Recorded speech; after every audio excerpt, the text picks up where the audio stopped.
All right, what's good, man? This is another episode of Prison Stories 101, to where, we try to tell these stories about what goes on behind those walls, what goes on when you have to do that time. And again, this ain't to glorify, but it's also just to provide an education, to document the history of, certain places, certain individuals that had to, make those places what it was. So we always like to try to find out the who, what, when, where, and why. But if you don't mind, Crib, let's go and say, who you are and then also how much time you did. All right, man. Appreciate you bringing me back to the platform.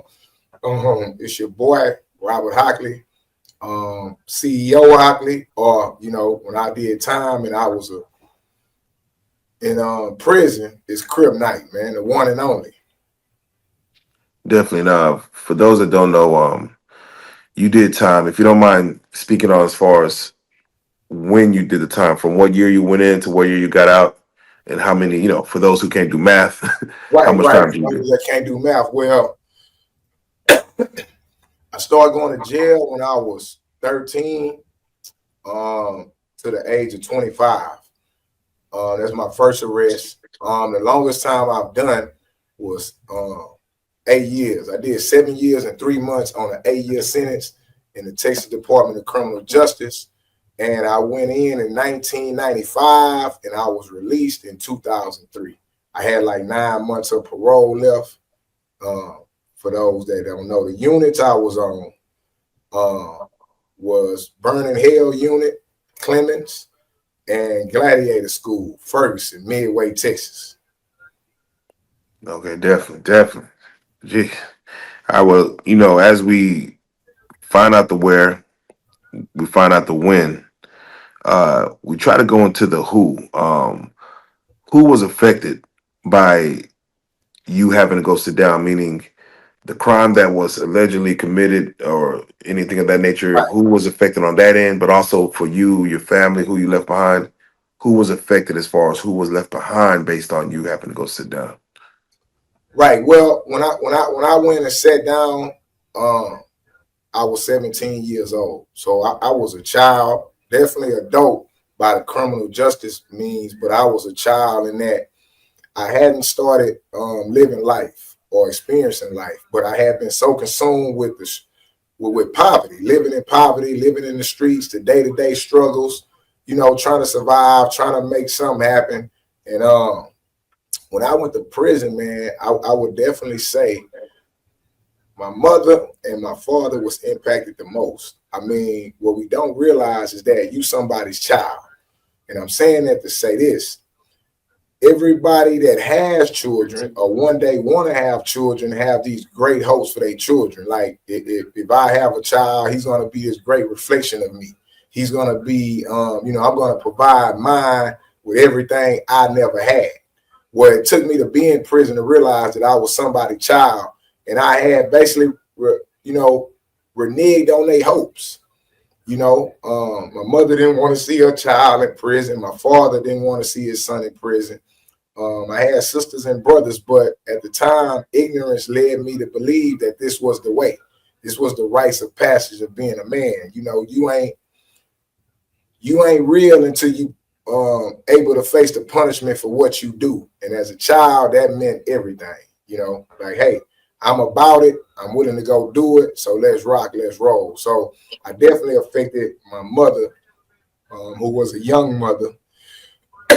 I affected my father, and it was just a shame. Now, the crime itself was an aggravated robbery, home invasion crime. And unbeknownst to me, what we have to tell the audience is this.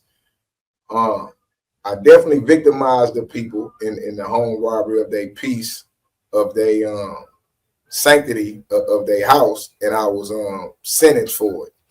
But I did not know until after committing the crime that an aggravated robbery in the state of Texas is the equivalent of a murder.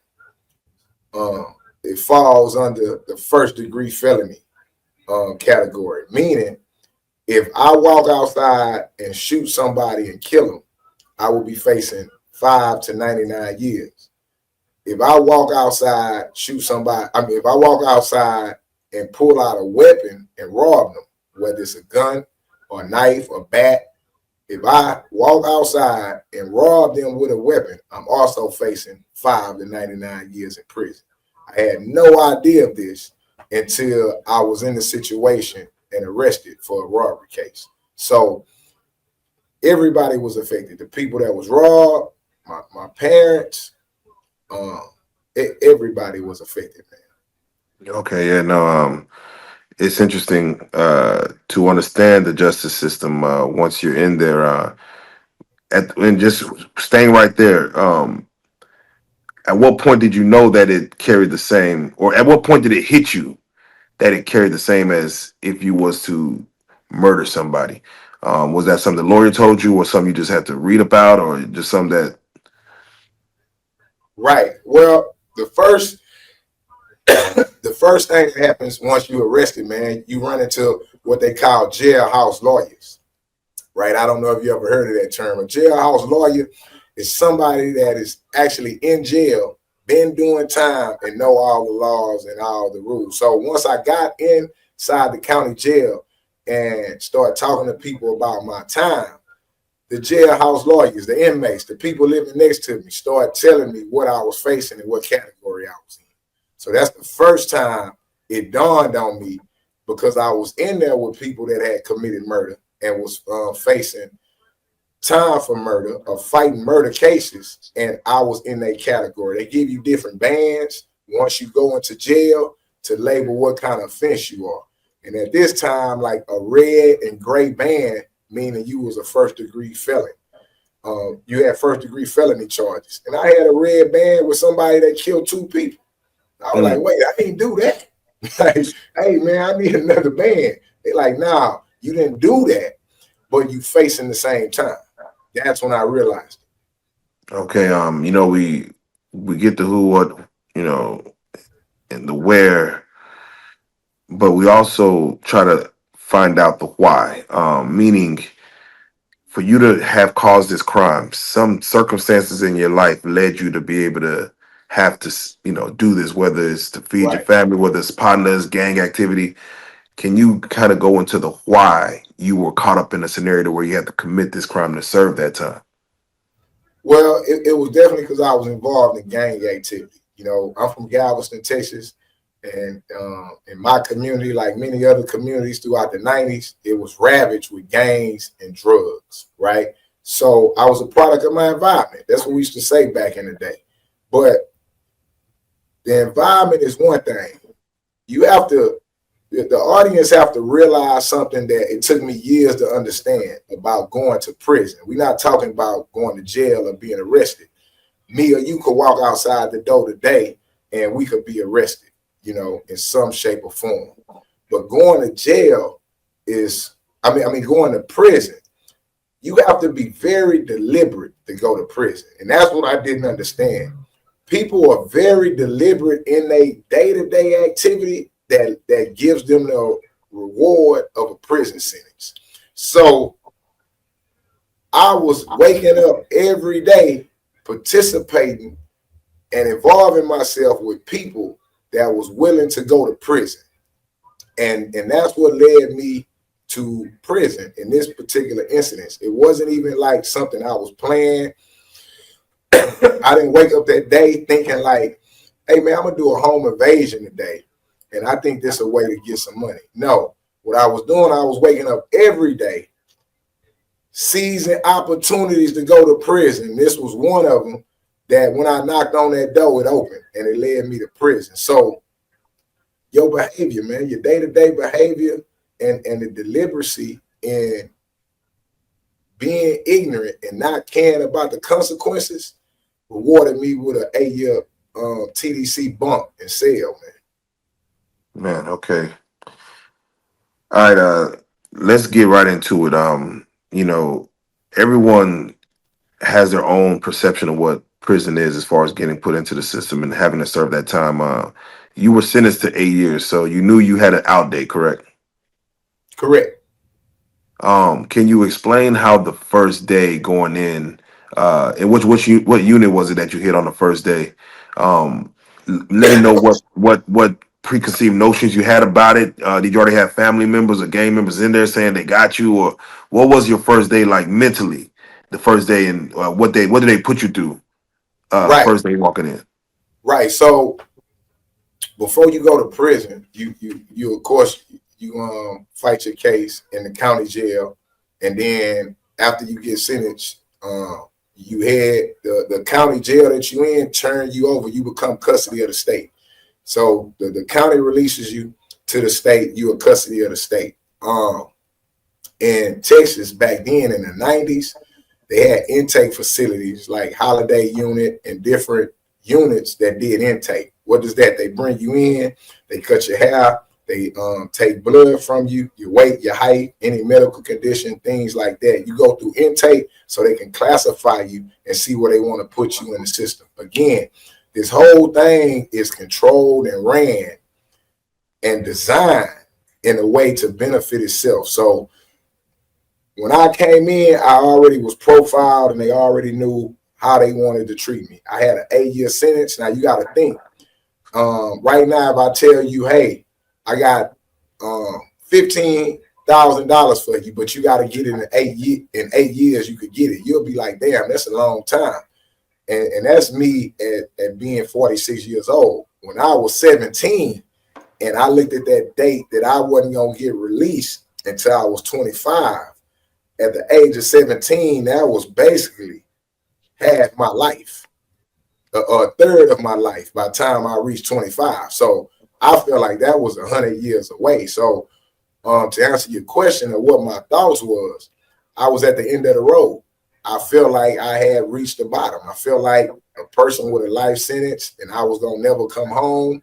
And yeah, I didn't see no light at the end of the tunnel. It was just dark. And I was in a very dark space. That's really it. Okay. Um, you know, again, I don't know how much you knew about prisons prior. You know, some people have already did a couple of years, probably in the gang, and Right, said, told you I did 2, 3 years. So they probably gave you notions, but a lot of people in the way I guess it's portrayed is that you look at prison like a chain gang. Everybody wearing the black and white stripes. They out, banging on rocks with hammers, just and they kind of singing the old slavery songs.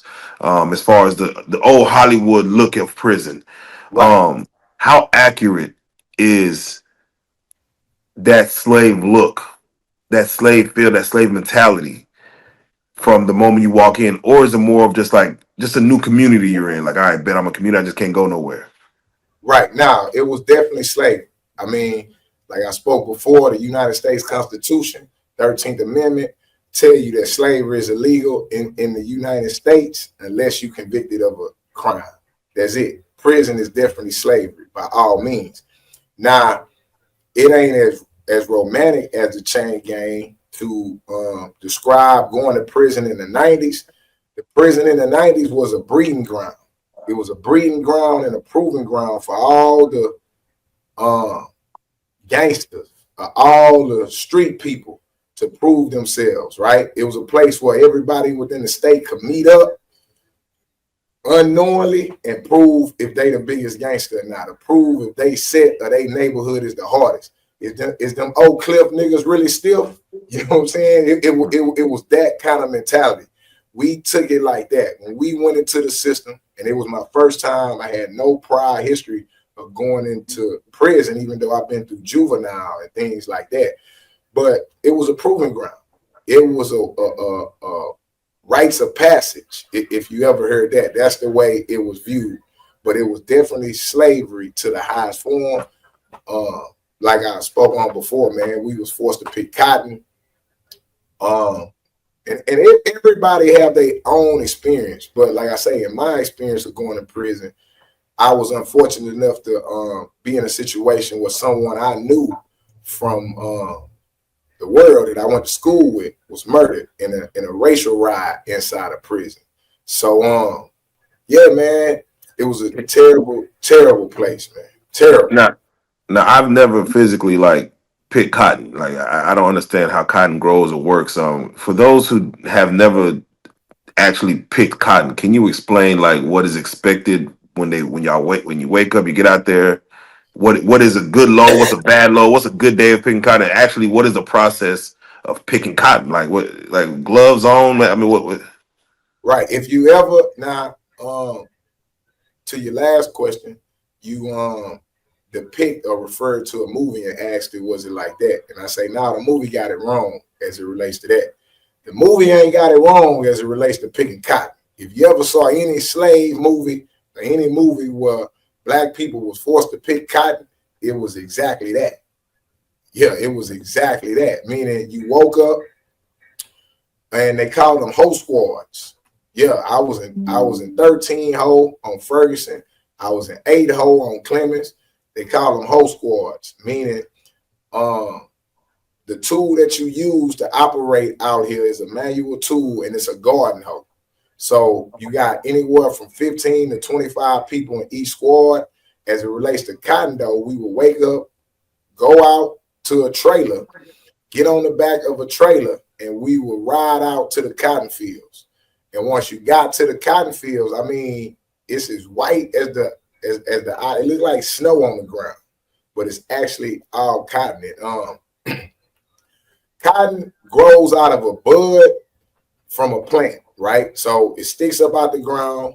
The plant grows buds, and then those buds blossom open. They crack open, and then what you have to do is you have to go through the plant, pulling the cotton out of the buds and putting it in the bag. They don't want the bud and the cotton. They just want the cotton, right? So you have to go through and pull those out. You definitely need gloves because those buds, as they open, they also could be thornish or sticky or things like that. But my first day, when I went to prison, nobody told me this. People said you worked in the fields. They have mentioned cotton, but nobody told me about the cotton experience. So once I got out there and I saw what was going on, I did like what any normal person would do. I objected. You know, hey man, I'm not doing this shit. I'm not with this. I ain't no cotton picking niggas. And and the other dudes out there looked at me like, oh, hey man, they got them one because they had a system of breaking people and making people doing exactly what they need you to do. So yeah, it was a terrible experience, mentally demoralizing, designed to break your manhood. You know what I'm saying? Exactly what you see in slavery, but without whips. That's it. so what on both ends of the spectrum, if you a good cotton picker, is there any reward for it? Like, so was anybody out there trying to be the best, like trying to get the most that they Now you rewarded? got And listen. I'm gonna tell you. Once you forced to do something, you realize goes back to what our mamas would tell us. Our mamas would raise you, right? Once you forced to do something, the best thing you could do is get good at it. I'm gonna say that again. Once you forced to do something, and you know that there's no way around doing this, the best thing to do is to be good at it. So it was a bunch of good cotton picking niggas out there, man. I became one of them because that's the only way to do it. So just think, you got snow on the ground. It's snow as far as we can see.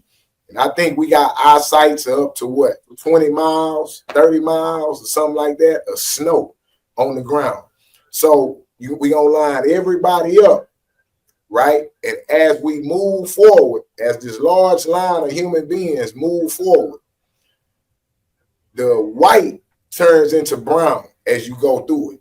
So we basically going through there. We got sacks on our shoulder. As you pick up the cotton out the bud, you putting it in the bag, and you go through it. By the end of the day, you will have a good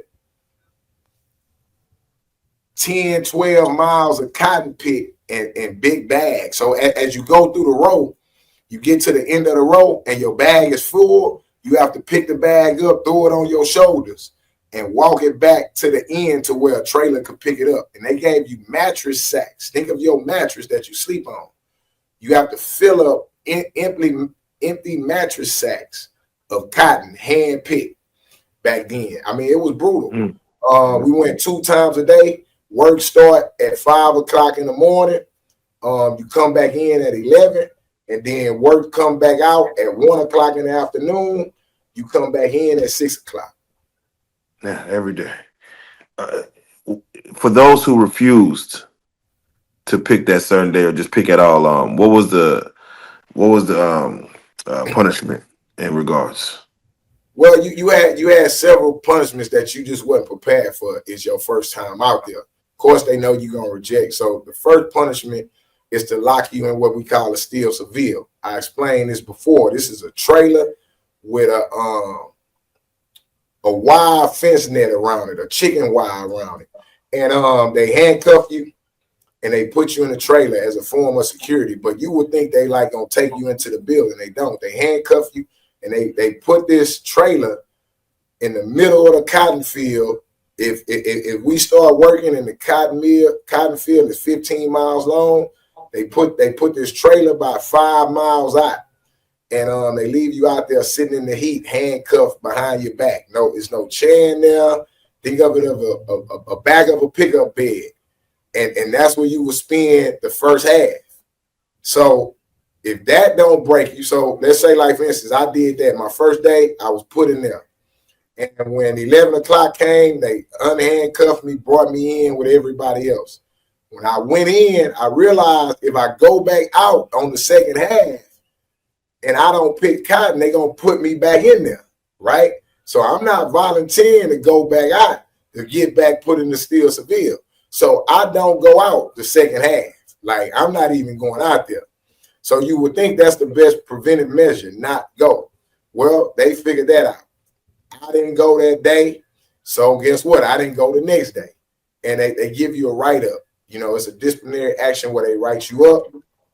But what happens is they send you to court real fast. So you may go 2-3 days without working.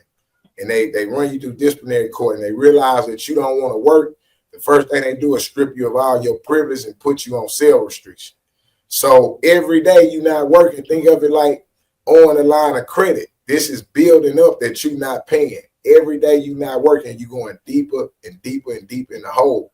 And I had to finally realize after being on LOP 45 days, after being on cell restriction, not being able to come out, after losing my line class, getting took from general population to medium custody, like after going through all these steps that they put you through. Now, mind you, I haven't worked though. I went 45 days without working, but they still have put me in conditions to where they haven't made not working comfortable for me. And it has made time harder for me and it restricted me to the point to where I end up going to work. Mm. So that's one way. Still severe restrictions, right? Limit. You already have limited freedom, little to no freedom, but they make it more restricted. It's a such thing as going to jail while you in jail, and that's solitary confinement. You know what I'm saying? So they just make it harder for you psychologically, physically. They lock you up, and then lastly, they use the inmates to break you. Meaning, like, think of it as a basketball team. If we the cotton picking Dallas Mavericks, and I'm going out there fucking up the game, them niggas gonna beat you up. Yeah, the niggas gonna handle you because they don't want to do the work, and you making it harder for them when they already don't want to do it. So a release from them is to go and kick your ass so they can have a victory, so to say, like so they can feel better about themselves. It's to abuse you. Mm. Yeah, no, that's man, that right there is strategic. It's Very all big. by design. That's why I say I don't know. I don't know if I explained it right for a person that never went, but those are the methods used to make you pick cotton. Now, of course, I didn't go pick cotton the next day. After 45 days or 3 months of what they was putting me to inside the building, I'm running to get outside the building. I realized, goddamn, cotton picking ain't that bad if I Mm. gotta suffer all that. Nah, exactly. Actually, that actually puts a different spin on, for those who weren't alive during slavery times and how they probably broke slaves back then. Um, you was on what is considered the gladiator unit, man. You was on Ferguson, of course, and the others, man. Can you explain, like, do you remember your first fight, real fight, and what kicked it off? Well, before I went to Ferguson, I was on Clemens unit. Before I went to Clemens unit, I was on transfer facility. So think of it like this: you got 10 buildings, right, which are transfer facilities. They are temporary buildings built to house inmates that's gonna be moving in and out. When you get to units like Ferguson, Clemens unit, these units back in my day was called red brick units. They not 10 buildings. They are brick buildings that was built in the 1930s, the 1940s, the 1950s, right? And they are also called ID units. Ferguson ID was FE, right? That means like this is your assigned unit. You are not longer in the temporary state jail transfer facilities. You have arrived at where we gonna house you. We finally figured out your classification, what kind of profile we gonna put you in, and you fit over here on Clemens unit. That's where I started. And then I messed up over there. They moved my profile and put me on Ferguson unit. But my first fight in prison, oh man, kind of asked me a hard question. And Yeah, that's making I you go don't back. know if it's good or bad. Yeah, like so my first fight in prison